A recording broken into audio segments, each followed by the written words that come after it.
Thank you. And I will share the agenda. Actually, the first part of the agenda is the minutes of the meeting, so of February's meeting. So I'll share the minutes. And does anyone see any changes that they'd like to make to the minutes of the meeting? Recording in progress.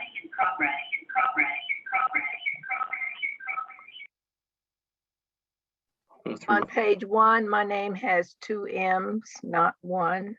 I believe that error is twice, both here. Yeah, and also And there. Yeah, I think they got it right the third time though. Down here. Yes, okay. Any other changes on page 1? How about page 2?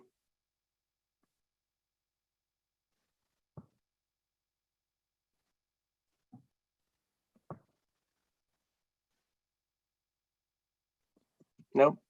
Okay. And that's basically it. So do we have a motion to approve the minutes of February's meeting? I move approval of the minutes of February Fran moves to approve. with the corrections. Thank you. So John, I want to say this. After talking to Adam said it's not a good look to get rid of all our cases. We should not get rid of all the cases, because once you start getting rid of the cases, that means that this commission is not really needed. So we should keep it the way it was, which is too late now. But I'm just telling you.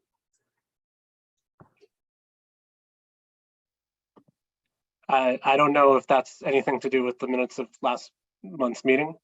So I think that's a discussion that we should maybe have in a little bit. But I'm just letting you know, because we don't have any, understood. So I'm just going on to just say and let it be recorded. Okay. Thank you, Brenda. Do we have a second for the approval of the minutes? This is Dan Darbandy. Motion to second with the changes recommended. All in favor? Aye. Any opposed? Any abstentions? All right, motion passes. Andrew, could you do me a favor? Could you call 203-849-9835 and see if you can connect with Peter to figure out why he's not able to log in? He's tried 2 more times and he still wasn't able to access. I'm gonna repeat the phone number one more time. Yes, 203-849-9835. All right, will do. Thank you very much. Appreciate it. All right. Can everyone see the agenda? Yes. The agenda for right now, we finished the minutes, so now it's the Vice Chair's report. I have nothing significant to report except to say that, as you can tell, Patty's not here tonight. So I'll be standing in as the Vice Chair, and we'll continue to be in touch with Lamond as the Vice Chair until such time as Patty's able to resume as Chair, or until such time as something else has to happen, if anything else.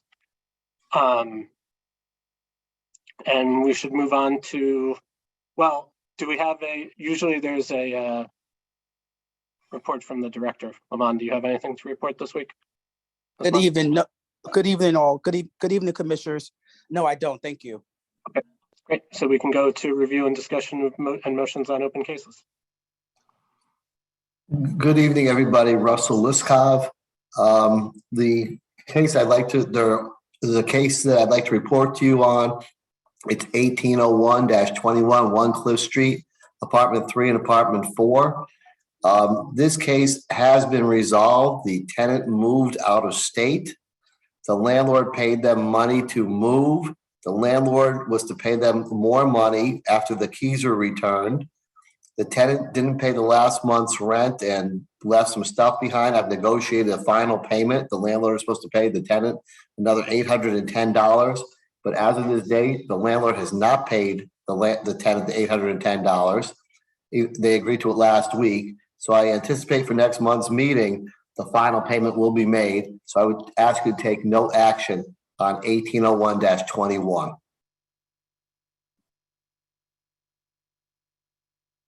Do we have any motions? I move to take no action. Motion from Fran, Motion Samuel seconded. Pride. This is Dan. Seconded. I got Samuel first. Second from Samuel. Any discussion?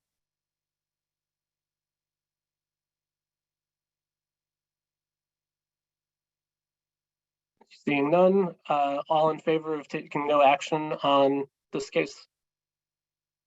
Aye. Aye. Any opposed? Any abstentions? All right, we'll take no action. All right. And for the new cases, which is 1805-22, 45 Lincoln Avenue, second floor, I was able to talk to the landlord, and the landlord rescinded his rent increase. So the tenant withdrew the complaint filed with the Fair Rent Commission. So I recommend that you don't hear the case because there's really nothing for you to hear anymore. When you say the landlord has rescinded the rent increase, does that mean that the tenant has withdrawn their complaint?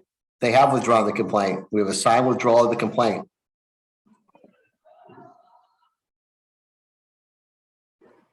Do we have a motion on Samuel 1804? Pride recommend no action taken. Well, I would ask you to vote to not hear the case because there's really no case to hear anymore. Well, Samuel Pride again, I recommend not to hear the case. Thank you, sir. I second. All in favor? Or any Aye. discussion? Aye. Sorry. Any discussion first? Let me do that first. All in favor? Aye. Any opposed? Any abstentions? All right, motion passes.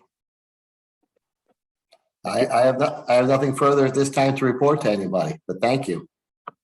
All right. Is there any new business?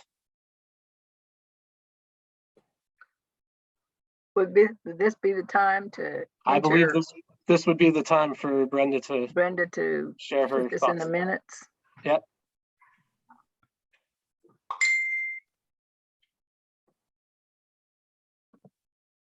Brenda? Brenda? Well, she already spoke about it, so I think that, Wait a minute, I'm sorry. go ahead. This I'm is, sorry, I didn't hear you. we're now on new business, so this is the time to discuss what Oh, okay. the I was just saying that we should not, let me turn it to you. We should not close out all the cases. That's why in the past, those cases were never closed out. Because it leaves where the commission is not really needed. And Well- that's why we've always had those cases open. I think Never knew that. there are a couple of thoughts on this, Brenda. I would suggest that if there is a situation where, like, for instance, the tenant has rescinded the landlord has rescinded the rent increase and the tenant withdraws the complaint, I think that it's reasonable for us not to move forward with having a motion for a hearing and keeping the case on the books, right? There was a negotiated settlement. However, I do think it's reasonable for us to want to make sure that the tenants realize and the landlords realize that going to a hearing is an option, that while a negotiated settlement is the ideal solution, that there are situations where it does come before a hearing, and so that the goal shouldn't always be let's close it and let's negotiate a settlement, whatever we can do, so that it never comes before the commission, right? But John, why do you think we've had all those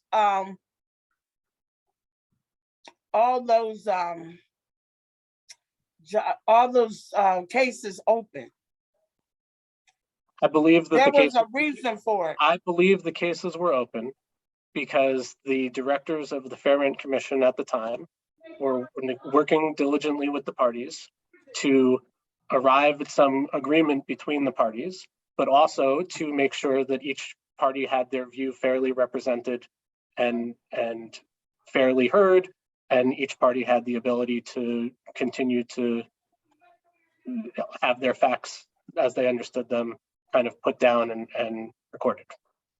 And I think that process takes a lot of time, and I think that the officers that we had working for the department at the time were very diligent in making sure that no stone was left unturned. Not to say that Attorney Liskoff isn't so diligent, but there's a difference between having a full-time investigator on the staff who's really digging into it and looking at going visiting the apartment, making sure that there's no health code violations, calling in the health department when there's a need to. Those processes take a lot of time and energy and effort, and we had a full-time staff person to do them. And so I think that caused the cases to take a longer time to be resolved than they have been under Attorney Liskoff. That's, I think, the reason, if I were to speculate.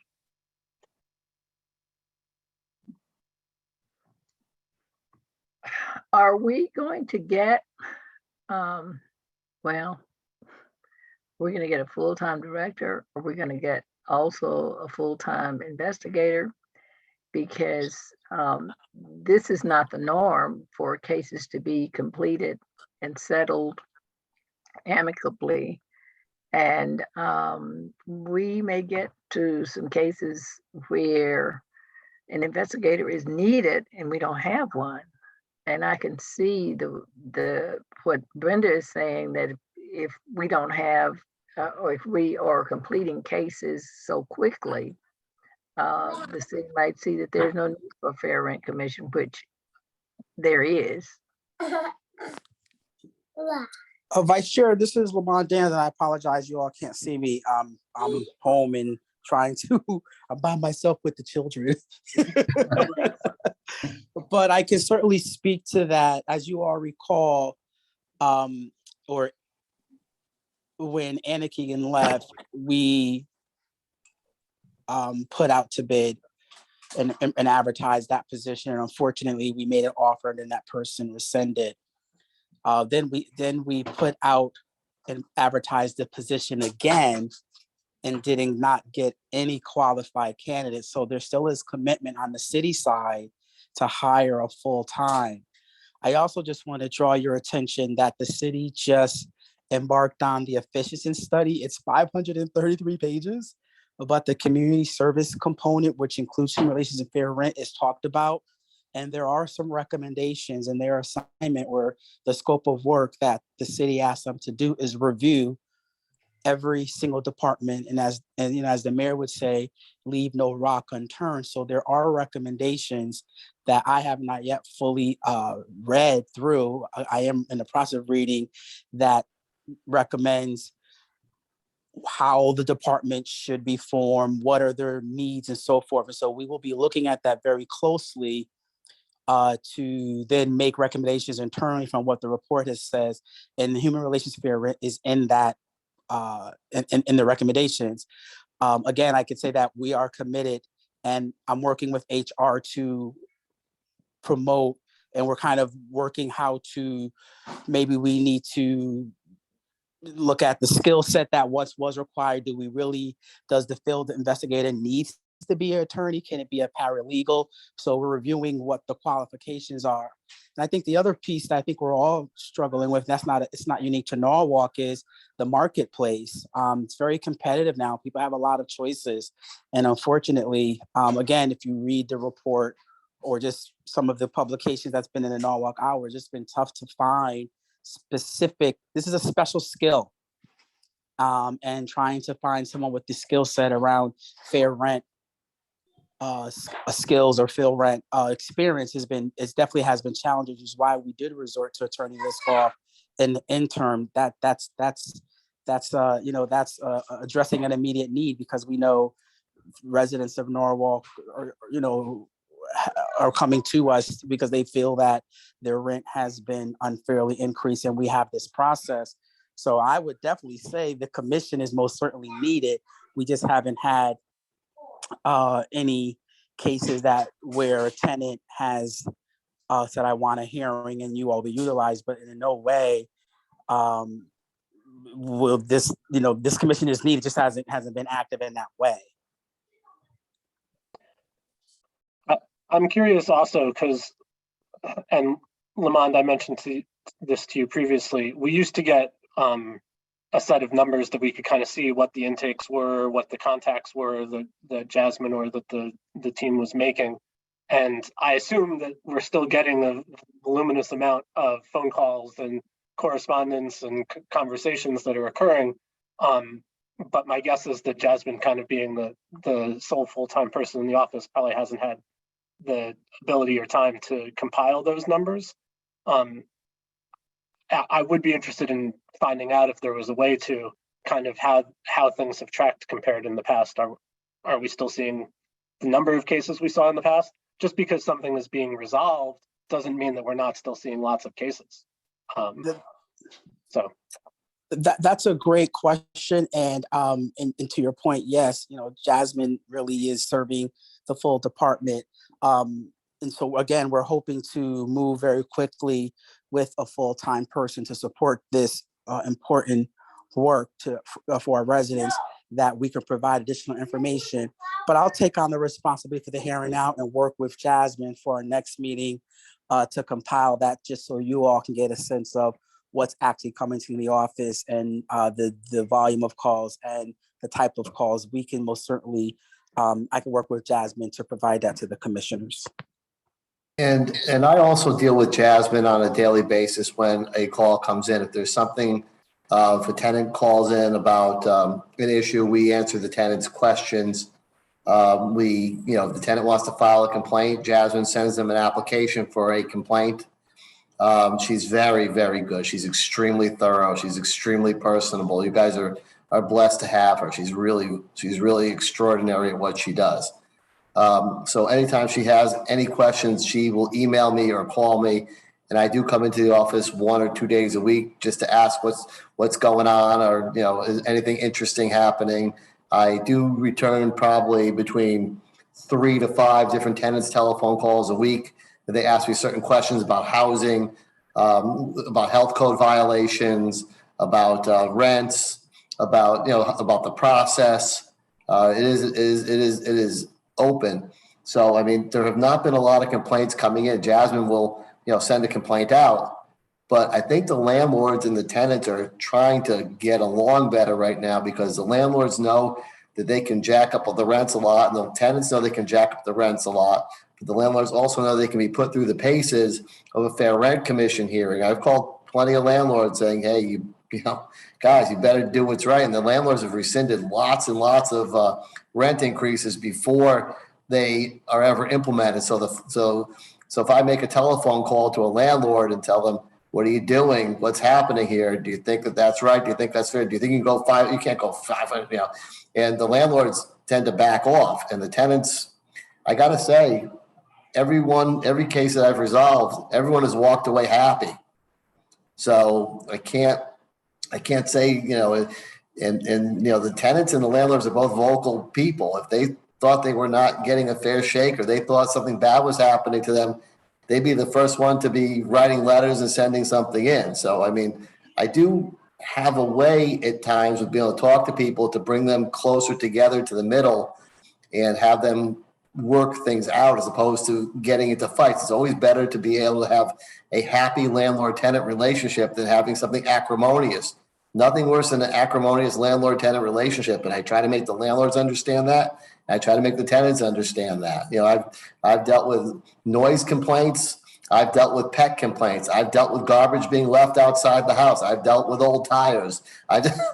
There's a panoply of issues that come up on a regular basis between a landlord and a tenant, and there's always a certain amount of friction between a landlord and a tenant, even in the most harmonious cases. But people are tending to work things together and work it out rather than having to go through a full hearing for the Fair Rent Commission.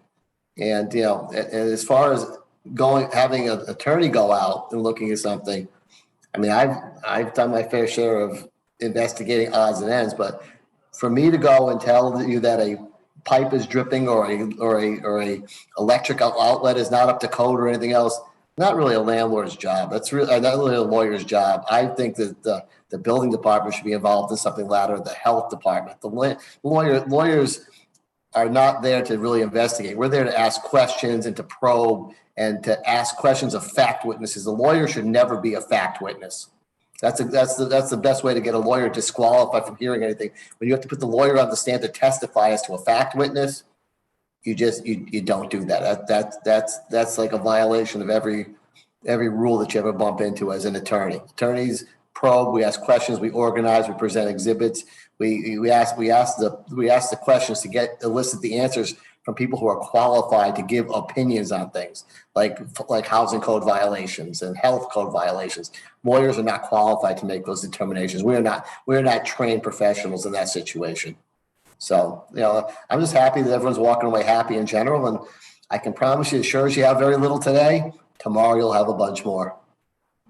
Thank you, Attorney Liskoff. And I think to Brenda's broader point, it's not so much that we're concerned about the cases being resolved to the satisfaction of both parties, as much as it is the concept that it's hard to tell the work that you're doing from an outside observer for them to see all the work that you just talked about. And so we want to get on the record essentially that you are doing it, right? We want to recognize that there is a lot of this that's coming up that creates value for the citizens of Norwalk, creates value for the city as a whole, in the sense that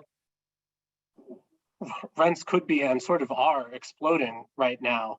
And this is the mechanism that our residents have to be able to maintain some feeling of, yeah, I'll be able to stay in my home. I won't have to worry about having to find a new place when I can barely afford the rent I'm paying right now, and rents are doubling and tripling if I went somewhere new. And that mechanism is really important to Norwalk residents, especially in an environment like we're in right now. So for the department to be that resource for them is significant and important. And it's just, we want to make sure that that is recognized to someone who might be looking at our caseload and saying, well, how come you don't have anything pending? I think it's important to still show we're still getting these calls, we're still getting these, conversations, and we're still resolving things so that our citizens are represented in the town.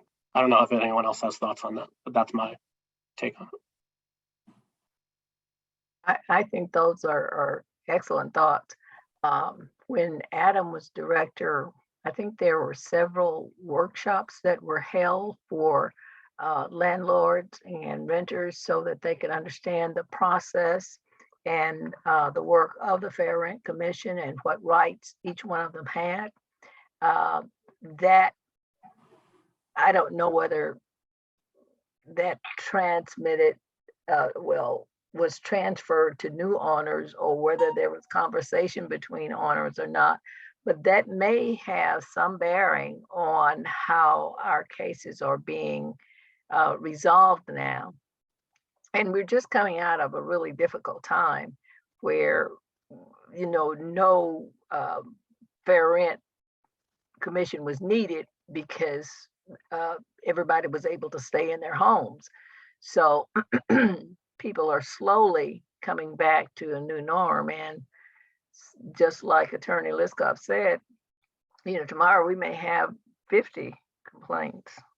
Hope not, but maybe. Yeah. Vice Chair, if I could speak through you, sir, I thank you. This is a great conversation. I think it's also important that with this reorg, as you all recall, that the Human Services Department, and we also have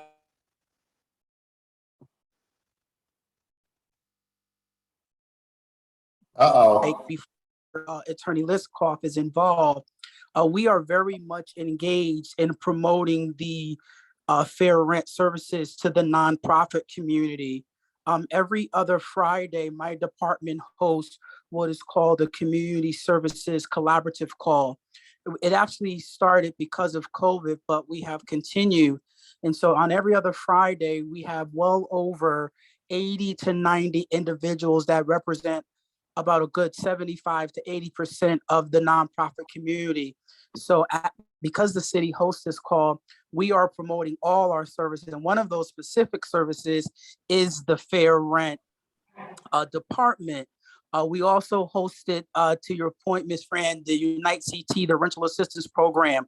We made sure it was done in City Hall and then also promoted fair rent. So I think to Vice Chair's point that this is just information you all are not aware, and what I can do is work with Jasmine and figure out the best way to provide a report so you all can be aware of these different activities that are happening, so our residents are aware that if they feel that their living situation is not up to code or their rent is unfair, that there is a process that they can count on their city to report it. So that is happening, particularly around communicating with all the nonprofits that are engaged in this biweekly call. In fact, Russ does not do particular trainings, but he will, on our behalf, take calls from nonprofit organizations, and then they are the ones that when residents come to them for other services, and if any fair rent issues come up, they at least are, knowledgeable to say, let's connect you to the city. There's a city service. Thank you, Lamont. That's important to note also. I appreciate that. Any further discussion on these points?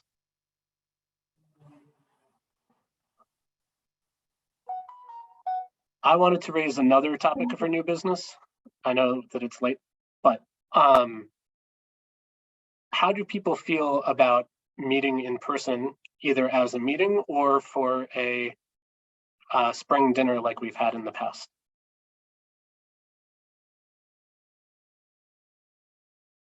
Fine by me. I'd love to meet all you in person. That'd be great. Likewise.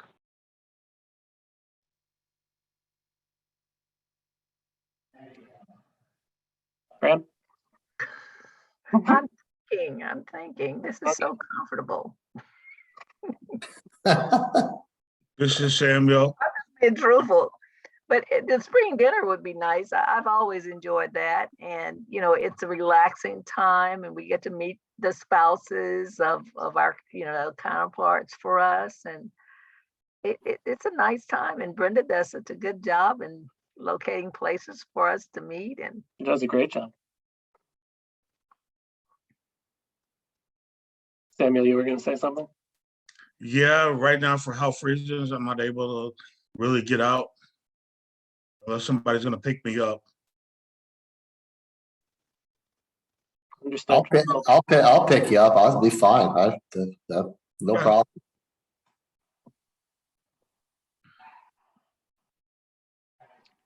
I don't know if Brenda is near the phone, but Brenda, and if you're not, I'll reach out to you separately.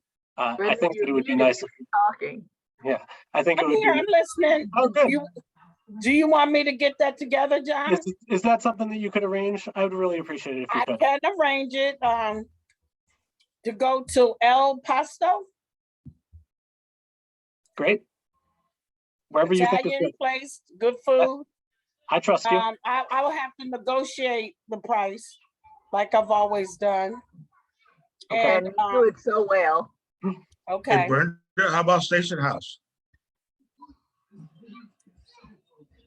I'll try Station House too. Yeah, just tell Carol I told you to call.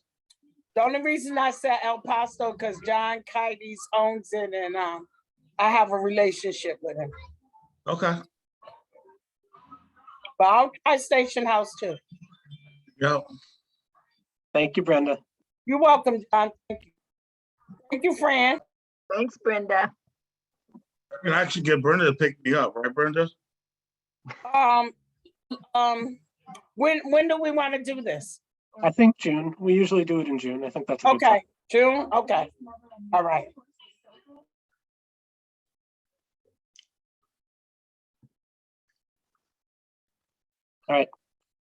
If there's nothing further, I don't have anything further, so I'll I accept. move for adjournment. Thank you, Fran. I second that. Mhm. All right, all in favor? Aye. Any opposed? Bye. Okay, bye, everybody. Good night. Have a good month, everyone. We'll see you next month. Take care. Thank you. Bye. Good evening. Let's go. One quick thing. Peter Halliday joined at about 7:46. That was the additional phone number that called in at 7:46 to Lesko, just so you're aware. That was Peter Halliday. Good night. Good night. Thank you.